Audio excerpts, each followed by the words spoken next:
My name is Maya Konatzer, and I'm 28 years old. If you ask anyone who knows me, they'll probably describe me as steady. Not flashy, not wild, just reliable. I used to think that was a compliment. I've never been the kind of woman people post about online, no spontaneous road trips or rooftop parties. My days were simple. Wake up early, work long hours at my marketing job, cook dinner, save money, plan for a future that felt safe. Predictable, maybe, but it gave me peace. When I met Timothy Parker, everything changed. He was charming, magnetic, the kind of man who made even ordinary moments feel cinematic. He said I grounded him, that my calm steadiness balanced out his impulsive side. He once told me, "You're the only person who makes me want to slow down." Back then, I thought that meant forever. At first, we were perfect in our differences. I handled the bills, packed his lunch, when he forgot left notes in his jacket pocket.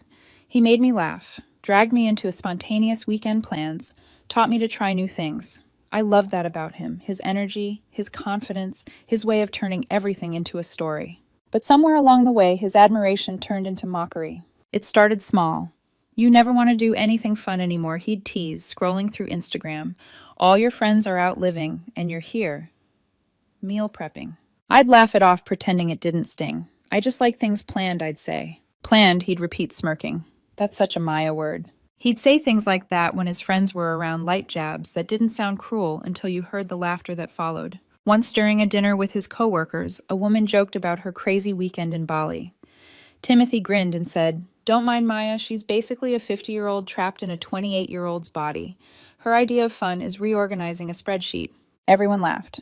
I did too, but inside I felt something break. That night, lying next to him, I stared at the ceiling. His breathing was calm, already asleep.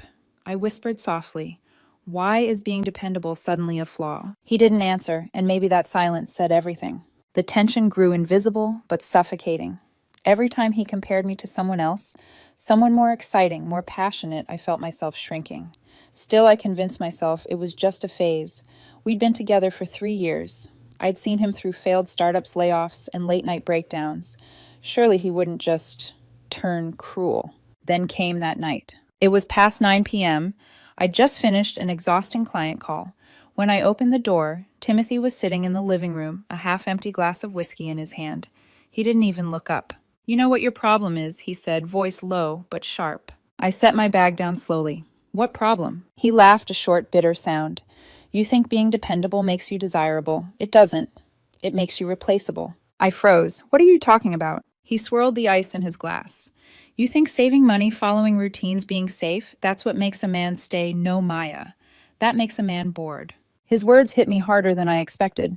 I stood there too tired to fight, too stunned to cry. "I'm working for us," I whispered. "For our future." "Future," he scoffed. "You mean your dull little version of it. The one where we live on a budget and never go anywhere. God, you don't even know what living means." I could smell the alcohol on his breath, sharp and arrogant.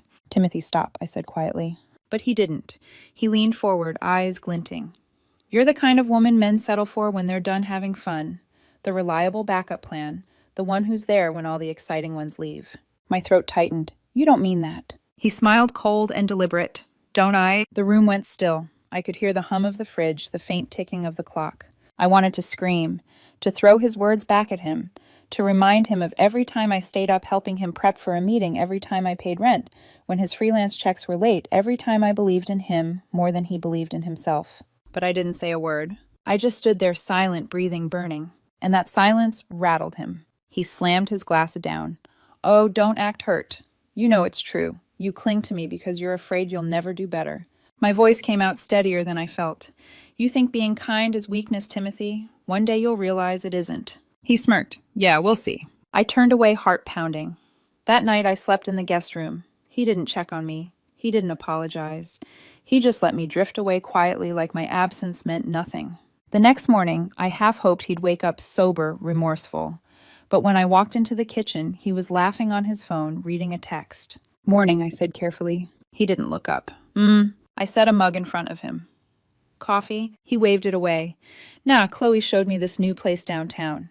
Once you've had real quality, you can't go back to cheap stuff." My chest tightened. "Chloe," he smirked. "A friend." But the way his lips curved told me otherwise. He stood, kissed my forehead like I was a stranger. "Don't wait up tonight," he said. "I might be late." And just like that, he walked out, leaving me in a kitchen that suddenly felt foreign. I sat there staring at the untouched mug of coffee steam, fading into cold air. For the first time in years, I realized something terrifying. The man I loved wasn't just pulling away, he was pushing me down. And maybe he always had been. The next few days felt like walking through fog, thick, heavy, and disorienting. Timothy barely spoke to me, except for small cutting remarks disguised as indifference. He came home later, smelled like perfume that wasn't mine, and carried a confidence that didn't belong to guilt. I tried to convince myself he was just going through a rough patch. Maybe he was stressed. Maybe he'd come back down once the excitement wore off. But deep down, I knew better. It was a Thursday night when the truth finally broke the surface. He stumbled. In late hair, messy shirt, half untucked.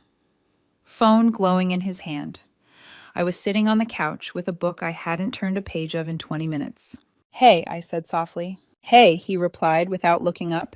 He dropped his keys, poured himself a glass of whiskey, and sat down across from me. Silence, just the clink of ice and the hum of the fridge. "Rough day?" I asked. He laughed, not bitter this time, but cruel. "You could say that." He leaned back, eyes scanning me like I was a spreadsheet he'd already finished reading. Then he said it the words that would change everything. "You know, men like me need passionate women, Maya, not safe ones." I blinked. Passionate. He nodded, grinning like it was a joke. Women who live, who take risks, who don't spend every weekend checking price tags and making lists. I felt my throat tighten. "So what, I'm boring now?" He shrugged, pretending to think. "Not boring, just predictable. You're like comfort food.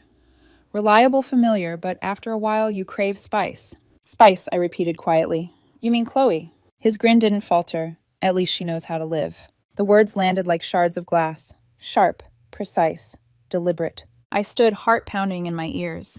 So this is what it's about. Her. He chuckled, sipping his drink. "Oh, come on. Don't be dramatic. You knew this was coming. We're just different people." "No," I said. "We're the same people we've always been. You're just bored." He waved his hand lazily. "You think I want to spend my life counting coupons and watching reruns? I want excitement, Maya. Adventure. You've built a cage and called it security." I stared at him, at the man I once believed was my partner, and saw nothing but a stranger. "You're confusing chaos with freedom," I said quietly. He smirked. "You're confusing fear with loyalty." That was it, the final crack. I turned away, tears stinging but unfallen. My voice was calm when I asked, "So what are you saying, Timothy?" He finished his drink, set the glass down with a click, and said it with chilling ease. "I'm saying you'll survive without me, and I'll be better off finding someone who's actually on my level." The silence after that was deafening. I watched him lean back confident, certain he'd broken me. Instead, I walked past him straight into the bedroom. He followed his tone, suddenly annoyed. "Oh, come on, don't sulk. You knew this wasn't working." I pulled out a suitcase. The sound of the zipper sliced through the air. "What are you doing?" he demanded. I didn't look up. "Exactly what you told me to, surviving without you." He scoffed, crossing his arms. "You're not serious. You don't even have the guts." I folded my clothes neatly, deliberately. "You've mistaken quiet for weakness." "Maya," he said sharply, voice rising, "stop being dramatic." I paused, turned to him, and met his gaze, calm, steady, unflinching. "You call me safe, predictable, replaceable," I said. "But you're the one who's afraid. Afraid of stillness. Of someone who sees through your noise." He blinked, his smirk faltering for the first time. "You told me men like you need passionate women," I continued softly. "Then go find one. Just remember, passion burns fast. Stability lasts."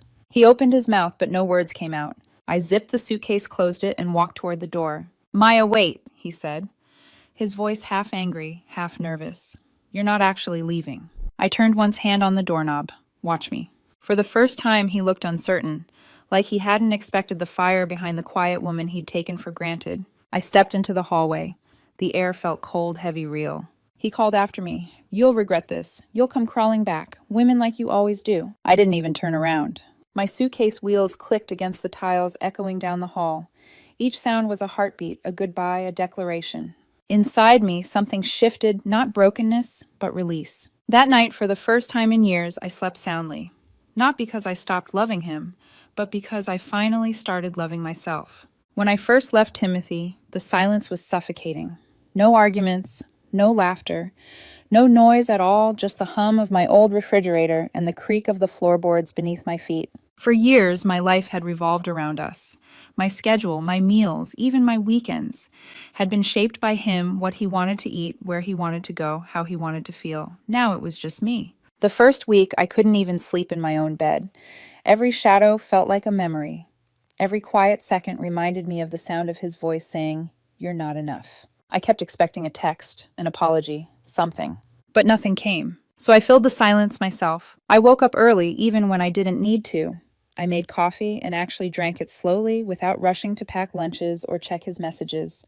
I went for walks around the neighborhood, bought groceries for one, started journaling again. It was awkward at first, like learning to breathe through new lungs. Then one morning I saw my reflection while brushing my teeth, and I realized I looked different, not broken, just empty, like a photo that had lost its color. That was the moment I decided to rebuild. I joined a gym, something I used to tease Timothy for doing. The first day was brutal. I couldn't lift much, couldn't run far. My legs ached for days. But every drop of sweat felt like I was rinsing him off my skin. After a few weeks, I started noticing changes. I stood taller, my breathing slowed. My body felt like mine again. At work, my focus sharpened. My boss started trusting me with bigger projects. One evening, after a long presentation, she smiled and said, "You've got this calm confidence I've never noticed before." I smiled back. She had no idea what it had cost to earn that calm. Meanwhile, the world around me kept turning, including Timothy's. I didn't ask about him, but I didn't have to. People talk. Mutual friends mentioned he was seeing Chloe, now the passionate woman he'd compared me to. She was everything I wasn't: loud, impulsive, flirtatious, constantly chasing something new. They posted pictures online, expensive dinners, weekend trips, champagne bottles with captions like, "Find someone who matches your energy." I didn't look for the posts, but they found me anyway. It's strange how the internet delivers heartbreak long after the person's gone. At first, I felt that familiar ache, jealousy wrapped in humiliation. But over time, that ache dulled. Their photos looked staged, their smiles too bright, and I couldn't help noticing how desperate it all seemed. I didn't react. I didn't comment. I didn't even block him. My silence became my weapon, and in that stillness, I started to grow again. Months passed. I learned to cook dishes I'd never tried before. I started photography again. Something Timothy once told me was a cute hobby that wouldn't pay the bills. I took my camera out at sunrise, capturing quiet streets before the world woke up, and for the first time in a long time, I didn't feel invisible behind the lens. Sometimes late at night, I'd think about the things he'd said: replaceable, boring, safe. I used to hate those words. Now, they didn't sting anymore. Safe means I can trust myself. Predictable means I keep my promises. And replaceable, no. There's only one me. A few months later, my phone buzzed during lunch at work. A friend had sent me a screenshot. Chloe had posted something. "Never mistake chaos for passion. Some people will drain you dry and call it love." The comments were filled with sympathy. Timothy wasn't in her photos anymore. I didn't smile. I didn't gloat.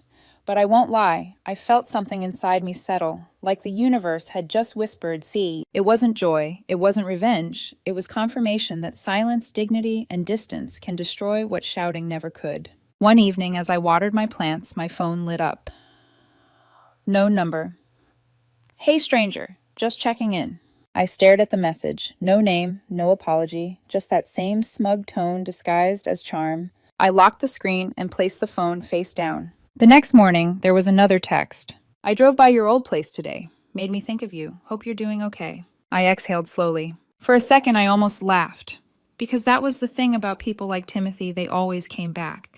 Not because they missed you, but because they missed what you did for them. And this time, I wasn't going to give him a single word. I poured myself coffee, sat by the window, and watched the sunlight spill across my apartment. It looked the same as the morning he told me I was replaceable. Except now I knew the truth. I wasn't the woman who needed him. I was the woman who'd learned how powerful silence can be. Time is funny. It doesn't heal everything, but it does expose what's real. By the time summer rolled around, I hadn't thought about Timothy in weeks. My life had settled into a rhythm that felt peaceful.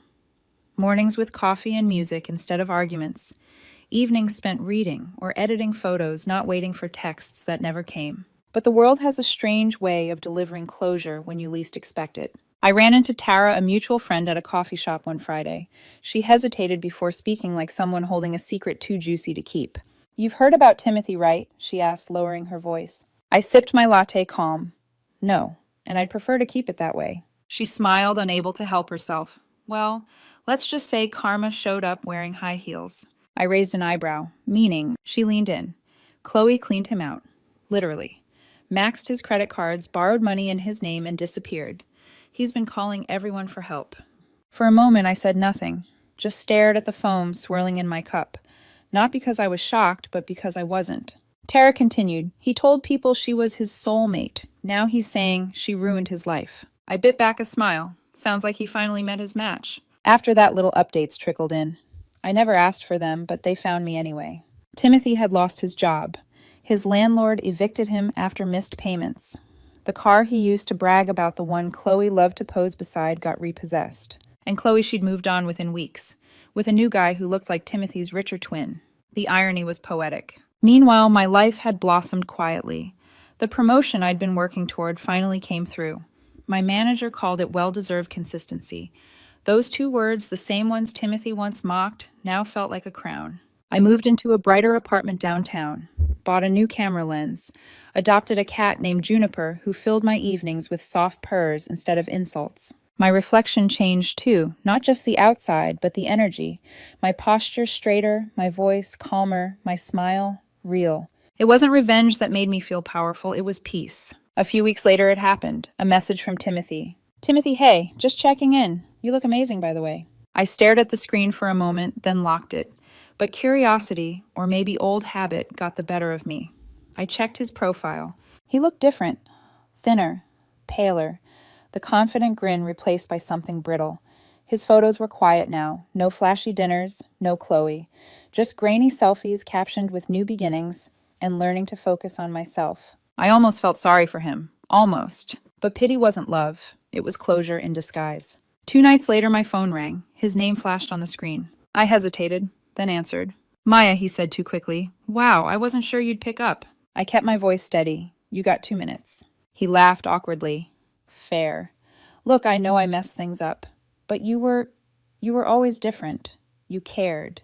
You made me better. I closed my eyes, listening to the irony. He didn't sound sincere. He sounded lonely. I'm not calling to rehash old things I said. If you need closure, you already have it. I walked away. He sighed. You don't even want to hear me out. I don't need to. You made your choice, Timothy, and I made mine. There was silence. Then his voice cracked just a little. Chloe. She wasn't what I thought she was. I cut him off. Stop. Don't use me to clean up your regrets. Maya, please, Click. I hung up. The sound was final clean, like a door locking from the inside. For the first time in years, I didn't cry after hearing his voice. I didn't even shake. I just sat there watching the city lights outside my window, realizing how far I'd come. He used to tell me I was too cautious, too careful, too safe. But maybe that's exactly why I survived him. A week later, Tara sent me another message. Guess who showed up at the gym today looking for you? I didn't reply. I didn't need to, because I already knew. When karma finally wears expensive perfume, it doesn't come to gloat. It just passes by softly reminding you you don't need revenge when you already have peace. That night, I journaled for the first time in months. Sometimes losing someone isn't punishment. It's preparation for the woman you're meant to become. I closed the book and smiled. For the first time in a long time, I was exactly where I was supposed to be. It happened on a Tuesday evening. Ordinary, unremarkable, the kind of night you almost forget the moment it ends. I'd just finished a long day at work, stopped by a bookstore, and was halfway through a cup of tea when my phone started buzzing. Timothy. For a moment, I just stared at his name glowing on the screen. It had been nearly 8 months since I walked out of that apartment.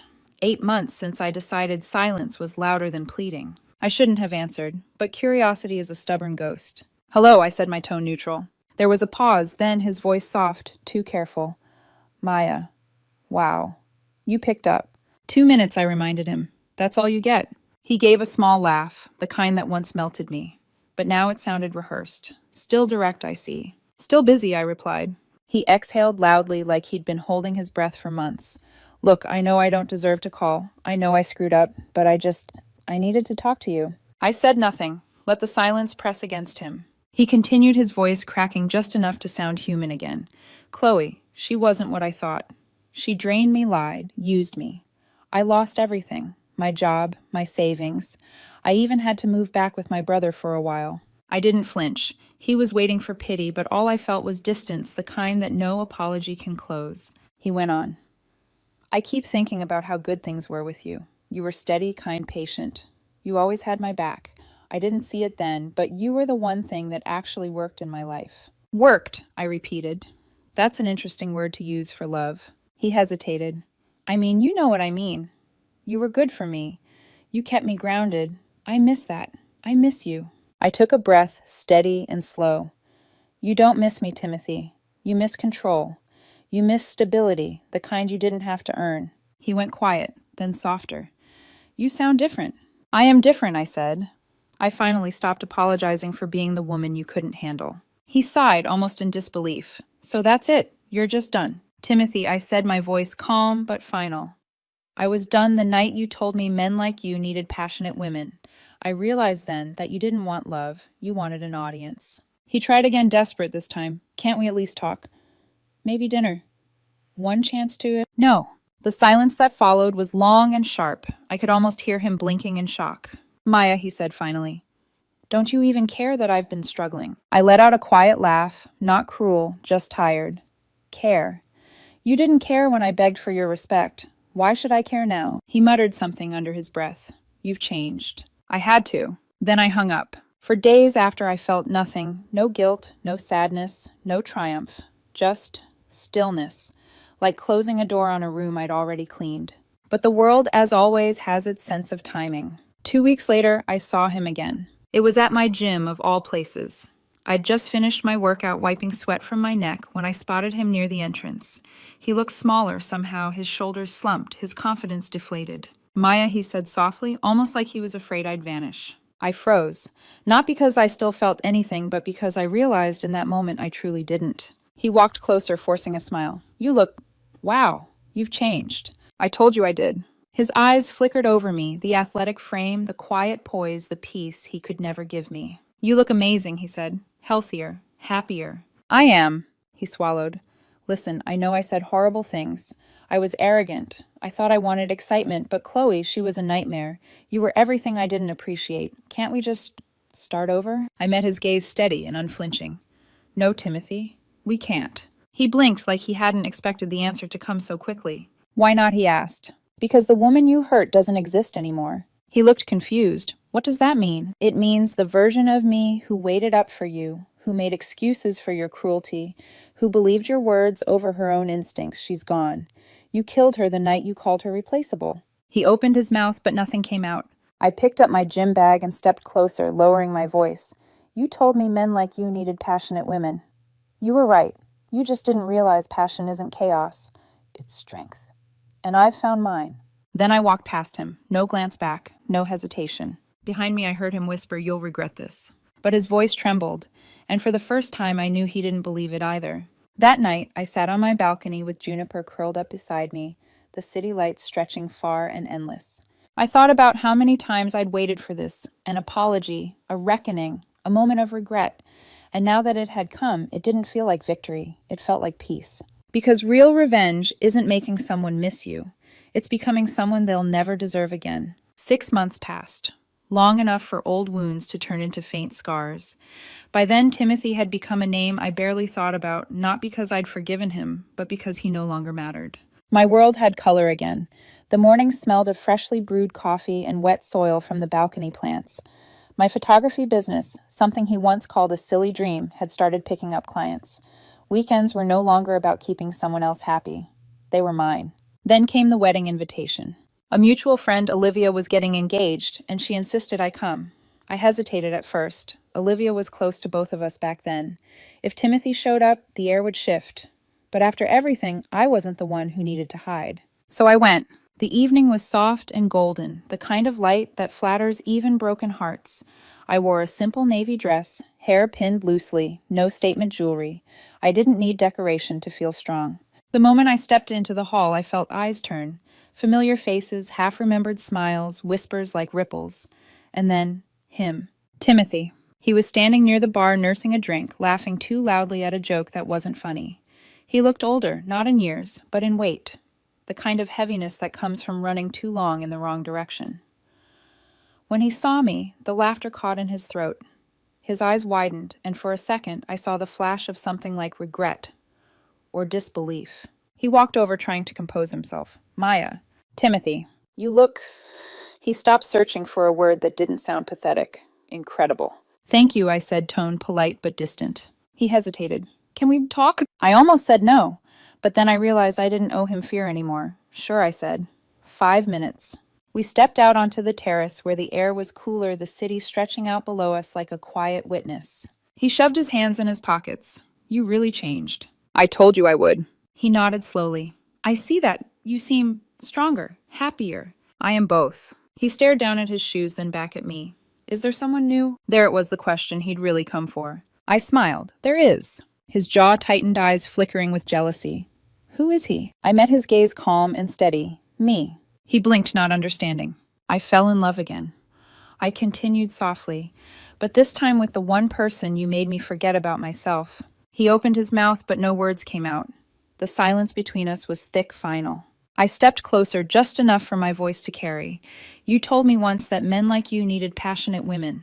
You made me believe I wasn't enough.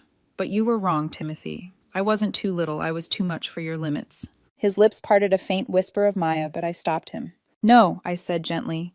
You don't get to say my name like that anymore. You had the best version of me and mistook her patience for weakness. You called me replaceable, but the truth is, you'll spend the rest of your life trying to find another me, and you never will. The wind picked up, brushing a loose strand of hair across my cheek. I tucked it behind my ear, smiled, not with bitterness, but freedom. I hope you find peace someday, I said quietly, but it won't be with me. Then I turned and walked away. As I re-entered the hall, Olivia caught my hand. Are you okay? I nodded, smiling genuinely. I'm perfect. And I was. Because strength isn't in the confrontation. It's in the calm that follows it. Later that night, as I left the party, I glanced over my shoulder, once not to look for him, but to remind myself that I no longer needed to. The woman who once begged for his love was gone. The woman walking out into the night was untouchable. He once told me I wasn't woman enough for his needs. Turns out I was more woman than he could ever handle. Some people are meant to break you, not to destroy you, but to rebuild you into something stronger. I don't hate him anymore. I just thank him for showing me exactly who I'll never be again. The camera pans upward, the city lights glowing like small stars against the dark. Maya walks away, her heels clicking against the pavement, head high, eyes forward. No tears, no hesitation, just freedom.